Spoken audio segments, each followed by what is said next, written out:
Good morning, class 10th. Today we will do worksheet number 29. First of all, you should write date 10 September 2020 in your notebooks.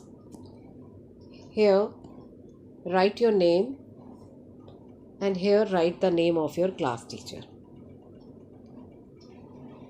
Today's worksheet is about your chapter number 1 from your book Footprints Without Feet. The name of the chapter is A Triumph of Surgery. Here surgery means a place where the dogs are kept. यहाँ surgery का मतलब है एक ऐसी जगह जहाँ dogs को रखा जाता है. Tricky, a small dog, is pampered and overfed by his rich mistress. He falls seriously ill and his mistress consults a veterinary surgeon, Dr. Harriet, who narrates the story of the dog's treatment. How does the dog recover? Tricky एक छोटा सा dog है जो कि बहुत ही pampered है, बहुत sir चढ़ा है. क्यों? क्योंकि जो उसकी रिच मिस्ट्रेस है वो आउट ऑफ लव यानी प्यार के कारण उसे ओवरफेड करती है, बहुत ज़्यादा खाना खिलाती है. ही फॉल्स सीरियसली इल, इसका रिज़ल्ट क्या होता है कि वो बहुत ज़्यादा बीमार हो जाता है. And his mistress consults a veterinary surgeon doctor Harriet, और उसकी जो मिस्ट्रेस है, उसकी जो मालकिन है, वो उसे एक जानवरों के doctor veterinary surgeon doctor Harriet के पास ले जाती हैं. और ये डॉक्टर हैरियट ही इस स्टोरी के नरेटर हैं जो कि हमें ये सारा कहानी बताएंगे और ये बताएंगे कि उस डॉग का ट्रीटमेंट कैसे किया गया. How does the dog recover, और वो डॉग कैसे ठीक हुआ. Read the following extract and answer the questions that follow. हमें ये नीचे जो एक्सट्रैक्ट दिया हुआ है इसको हम ध्यान से पढ़ेंगे और उसके बाद हम ये देखेंगे कि जो नीचे क्वेश्चंस हैं वो क्या है. Being a veterinary doctor, the narrator Mr Herriot knew that the only way to get Tricki well was to get him out of the house for a few days. एक वेटरिनरी डॉक्टर होने के नाते mister Harriet को ये मालूम था कि किस तरह से ट्रिकी को ठीक किया जा सकता है, और वो एक ही तरीका था कि उसे उसके घर से दूर रखा जाए. He took Tricky the dog to the hospital for the treatment he had already planned. उन्होंने उसका ट्रीटमेंट सोच रखा था, प्लान किया हुआ था, और उसी प्लानिंग को आगे बढ़ाते हुए वो ट्रिकी को अपने हॉस्पिटल में लेकर चले जाते हैं. At the surgery, the household dogs surged around me. Surgery में हाउस होल्ड डॉग्स जो थे वो मेरे चारों तरफ घूम रहे थे, और सर्ज मतलब ऊपर चढ़ने की कोशिश कर रहे थे. Tricky look down at the noisy pack with dull eyes and when put down lay motionless on the carpet. Tricky आंखें झुकाए उस आवाज़ को सुन रहा था. उसकी आंखें एकदम डल थी, लेकिन जब उसे कारपेट पर नीचे रख दिया गया तो ऐसे लगा जैसे वो बिल्कुल मोशनलेस है, मतलब उसकी बॉडी में बिल्कुल भी हलचल नहीं थी. For 2 days I kept an eye on him, giving him no food but plenty of water. 2 दिन तक मैंने उस पर नज़र रखी, खाने को कुछ नहीं दिया, सिर्फ पीने को बहुत सा पानी दिया. He had no medicinal treatment of any kind, but all day he ran about with the dogs, joining in their friendly scrimmages. अब क्या था कि उसे कोई ट्रीटमेंट नहीं दिया गया, खाने को कोई दवा नहीं दी गई, लेकिन उसे वहाँ खुला छोड़ दिया गया, पीने को खूब पानी दिया गया. धीरे धीरे क्या हुआ, जो वहाँ और डॉग्स थे वो उनके साथ फ्रेंडली हो गया, और जैसे वो आपस में हाथापाई कर रहे थे, स्क्रिमेजेस मीन्स हाथापाई, तो उस तरह से उसने भी वो सब करना स्टार्ट कर दिया. मतलब he was becoming active. He became an accepted member of the gang. अब वो जो डॉग्स का गैंग था उनके बीच में वो एक एक्सेप्टेड मेंबर हो गया था, मतलब उन्हीं में रल मिल गया था, उनका एक गैंग का मेंबर बन गया था। An unlikely silky little object among the shaggy crew, लेकिन वो बिल्कुल सिल्की सा छोटा सा एक ऑब्जेक्ट लगता था उन सभी डॉग्स के बीच में, क्योंकि वो जो सारे डॉग्स थे वो शैगी क्रू मतलब बड़े बड़े बालों वाले वो पूरे डॉग्स थे। उनके बाल खूब बड़े बड़े थे और बड़े ही बिखरे हुए बाल थे, और उनके बीच में वो ऐसे लगता था जैसे सिल्की बालों वाला छोटा सा dog. Fighting like a tiger for his share at meal times, और जब खाना दिया जाता था तो वो भी और जानवरों की तरह और डॉग्स की तरह वो आगे बढ़कर फाइट करके अपने खाने तक पहुंचता था। And hunting rats in the old hen house at night, और रात को उसने चूहों का शिकार करना, हंटिंग रैट मीन्स चूहों का शिकार करना शुरू कर दिया था हैन हाउस में। He had never had such a time in his life, आज तक उसकी लाइफ में ऐसा समय कभी नहीं आया था। मतलब he was never with other dogs, और कभी उसने इस तरह से स्क्रीमेज करना, सर्च करना उसने कभी भी नहीं किया था, और ये उसके लिए एक बहुत ही सुहाना अवसर उसे मिला था। All the while Mrs Pumphrey hovered anxiously in the background. Mrs Pumphrey जो थी वो वहीं होवर्ड का मतलब होता है वहीं पर आसपास मंडराती रहती थी, और ringing a dozen times a day for the latest bulletins, और वो बार बार दिन में दर्जनों बार फ़ोन करती थी ताकि उन्हें पूरी खबर मिल सके ट्रिकी के बारे में। Dodging other questions I was able to tell her that the little fellow was out of danger and convalescing rapidly. अब उन्हें ये बताना कि उनका डॉग पहले से ठीक है, और कन्वेलेसिंग मतलब रैपिडली मतलब जल्दी जल्दी ठीक हो रहा है, उसमें काफ़ी चेंजेस आ रहे हैं।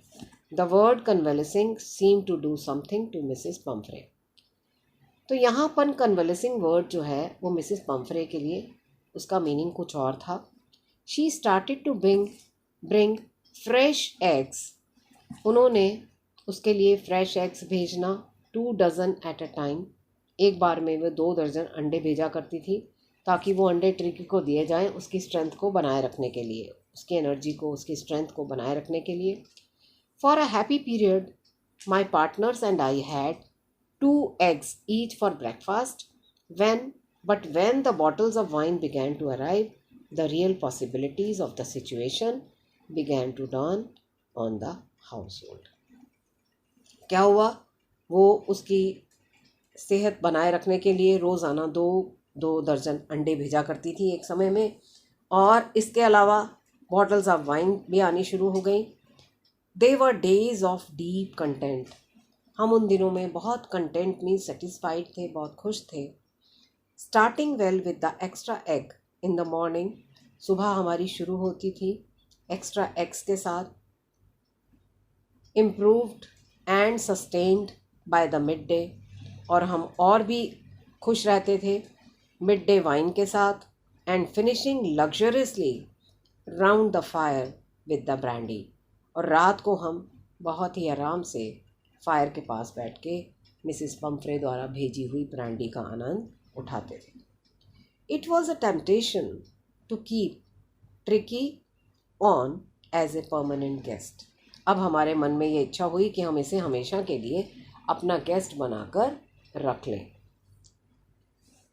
But I knew Mrs Pumphrey was suffering, and after a fortnight felt compelled to phone and tell her that the little dog had recovered and was awaiting collection. पर मुझे पता था कि मिसिस पम्फ्रे जो हैं वो बहुत परेशान है, सफरिंग मतलब बहुत परेशान है, और इसलिए आफ्टर अ फोर्टनाइट 15 दिन के बाद मैंने उनसे फ़ोन पर बात की और उन्हें बताया कि जो उनका डॉग है वो रिकवर हो गया है, ठीक हो गया है, और वो वेट कर रहा है कि वो कब आएँ उसे कलेक्ट करने के लिए, मतलब उसे लेने के लिए वो कब आएंगे। In 2 weeks he had been transformed into a lithe. 2 weeks के अंदर वो बिल्कुल बदल गया था, बिल्कुल लिथे मीन्स फ्लैक्सिबल हो गया था, उसकी बॉडी बहुत लचीली हो गई थी। Hard muscled animal, he had become hard muscled animal, वो एक बहुत ही उसके जो मसल्स थे वो बड़े हार्ड हो गए थे, स्ट्रॉन्ग हो गए थे। He was keeping up well with the pack, उसके पैक्स बन गए थे। Stretching out in great bounds, और अपनी बॉडी को वो पूरा स्ट्रेच कर लेता था। His chest almost brushing the ground, और जब ये ऐसा करता था तो उसकी जो चेस्ट थी वो ग्राउंड को टच करती थी। Oh Mr Herriot, she cried, how can I ever thank you, this is a triumph of surgery. तो जब मिसिस हैरियट उसे लेने आई तो उन्होंने मुझसे कहा कि मिस्टर हैरियट, मैं किस तरह से आपका शुक्रिया अदा करूंगी, क्योंकि ये जो कुछ भी हुआ है ये तो आपकी सर्जरी की विजय है, ये तो आपकी सर्जरी मीन्स आपके हॉस्पिटल की जय है। Answer the following questions. Question number 1, what kind of treatment was given to Tricki, did it help in his recovery. अब आप देखिए इस क्वेश्चन में, क्वेश्चन नंबर 1 में आपसे 2 क्वेश्चन पूछे गए हैं। पहला तो है कि ट्रिकी को क्या ट्रीटमेंट दिया गया, और दूसरा है कि उस ट्रीटमेंट का उस पर क्या असर हुआ, क्या उस ट्रीटमेंट का उस पर असर हुआ। तो इसका आंसर देखिए, इसका answer number 1 is here. For 2 days I kept, I की जगह आप लगा देंगे मिस्टर हैरियट, इस आई की जगह आप लगाएंगे Mr Herriot. Kept an eye on him, giving him no food but plenty of water, कि उसे 2 दिन तक बिल्कुल भी खाना नहीं दिया गया, उस पर नज़र रखी गई, खूब पानी पिलाया गया।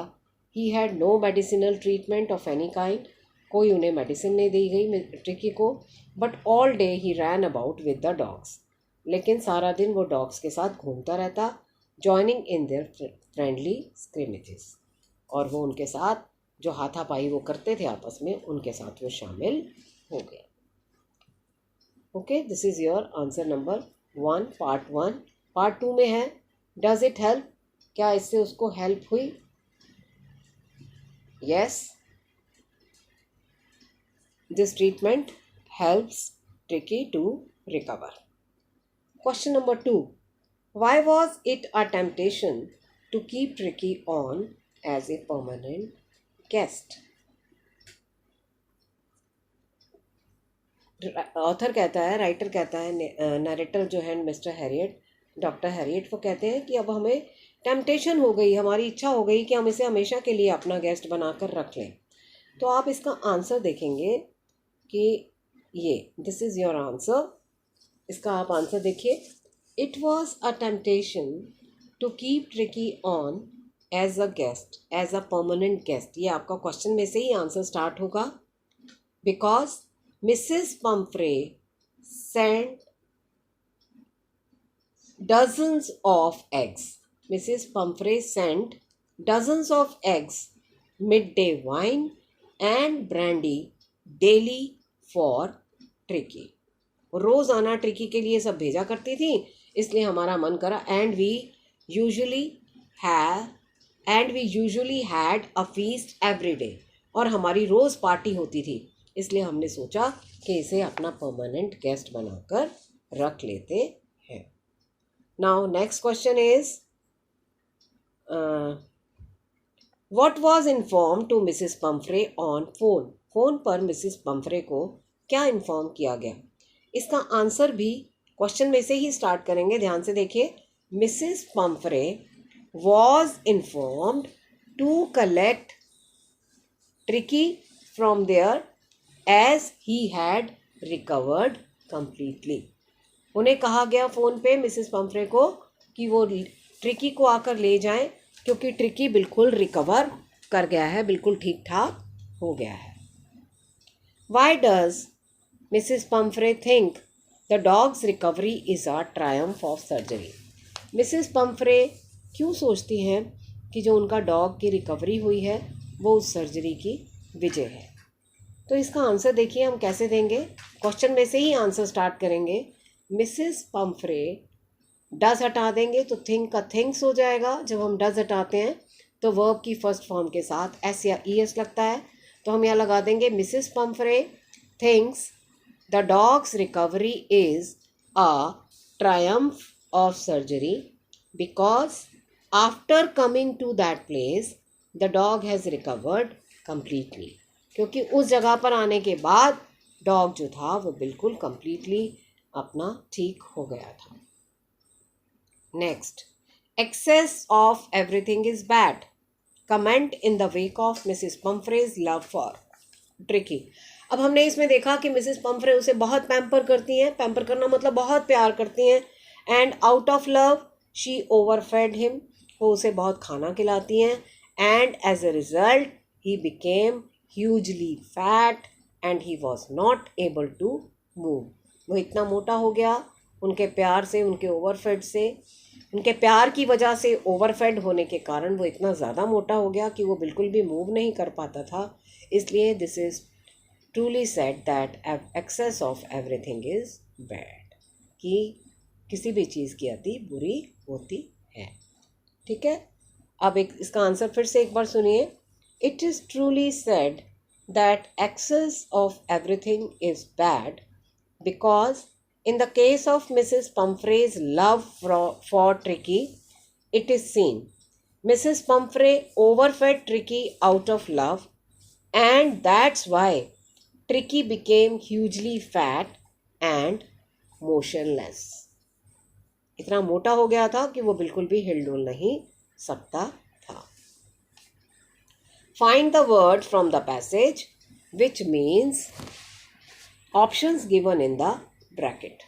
ब्रैकेट में आपको ऑप्शंस दिए हुए हैं. आप इनको ऑप्शन में से एक ऑप्शन को आपको चूज करना है. नंबर 1 देखिए, रफ और कंफ्यूज्ड स्ट्रगल.